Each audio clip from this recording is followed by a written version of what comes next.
ಮಾಧ್ಯಮ ಸ್ನೇಹಿತರಿದೆ ಕೇಳಿದೆ ಕೊಟ್ಟು ಈಗ 1 ವಾರ ಆಗಿದೆ ಸರ್. 100 ವರ್ಷದ ಇತಿಹಾಸದ ದೇಶಭಕ್ತರಿದ್ದಾರೆ ಇವರೆಲ್ಲರೂ. ಎಲ್ಲೋ ಇಟ್ಟಿರ್ತಾರೆ, ನಾಗ್ಪುರ್ನಲ್ಲೇ ಇಟ್ಟಿರ್ತಾರೋ, ಕೇಶವ ಕೃಪಾನಲ್ಲಿ ಇಟ್ಟಿರ್ತಾರೋ, ಯಾವುದೋ ಸರ್ಸಂಚಾಲಕ್ ಮನೆಯಲ್ಲಿ ಇಟ್ಟಿರ್ತಾರೋ.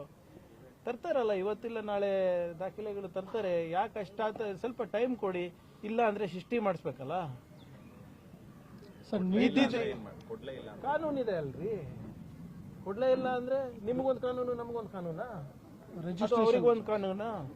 ಈಗ ಇದ್ದಿದ್ರೆ ಇಷ್ಟೊತ್ತಿಗೆ ನನ್ನ ಮುಖಕ್ಕೆ ಬಿಸಾಕ್ತಾ ಇರ್ಲಿಲ್ವೇನ್ರಿ? ನಾನು ಯಾರು ಹೋಮ್ ಮಿನಿಸ್ಟರ್ ಅಲ್ವಾ? ನನ್ನ ಕೆಲಸ ಏನು? ತಾಳ್ಮೆಯಿಂದ ಇರೋದು. Attacking is not the first thing that is police. Restraint ಇರಬೇಕು, ತಾಳ್ಮೆ ಇರಬೇಕು, ಕಾನೂನಾತ್ಮಕವಾಗೇ ಮಾಡಬೇಕು. ಆ ಚೌಕಟ್ಟನ್ನ ನಾನು ಮೀರಕ್ಕಾಗಲ್ಲ, ಅವರು ಮೀರಕ್ಕಾಗಲ್ಲ. ನಾನು ಅವರಿಗೆ ಮೀರಕ್ಕೂ ಬಿಡೋದಿಲ್ಲ. ಬರ್ಲಿ.